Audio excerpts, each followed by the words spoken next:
Maithili express की शानदार प्रस्तुति। तेजस्वी को सीएम बनाना है। लालू यादव जिंदाबाद जिंदाबाद जिंदाबाद लालू यादव जिंदाबाद जिंदाबाद जिंदाबाद तेजस्वी यादव जिंदाबाद जिंदाबाद जिंदाबाद तेजस्वी यादव जिंदाबाद जिंदाबाद जिंदाबाद।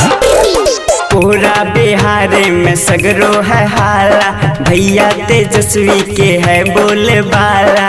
भैया तेजस्वी के है बोलबाला। पूरा बिहार में सगरो है हाला, भैया तेजस्वी के है बोलबाला।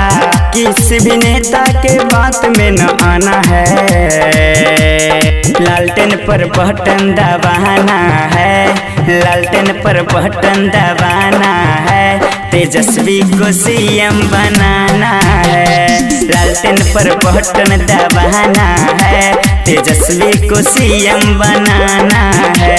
डीजे सुमित सतीश रैना, खुशी रिकॉर्डिंग स्टूडियो बलुआहा।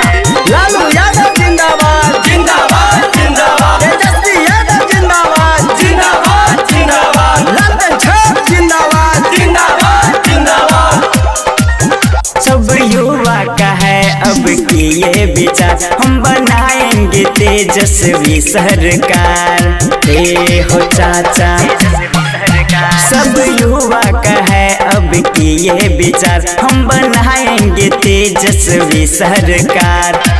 घर घर जाके ये बात को बताना है, लालटेन पर बटन दबाना है, लालटेन पर बटन दबाना है, तेजस्वी को सीएम बनाना है।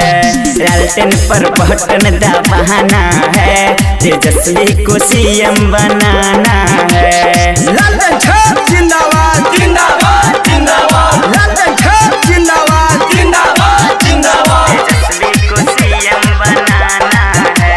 तेजस्वी यादव जिंदाबाद जिंदाबाद जिंदाबाद। गरीब किसान को मिलेगा अधिकार, सब युवा को मिलेगा रोजगार।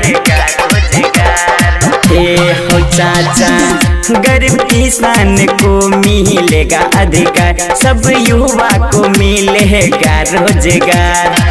होगा परिवर्तन सबने ये ठाना है, लालटेन पर बटन दबाना है, लालटेन पर बटन दबाना है, भैया तेजस्वी को जिताना है। लालटेन पर बटन दबाना है, तेजस्वी को सीएम बनाना है। खुशी रिकॉर्डिंग स्टूडियो बलुआहा।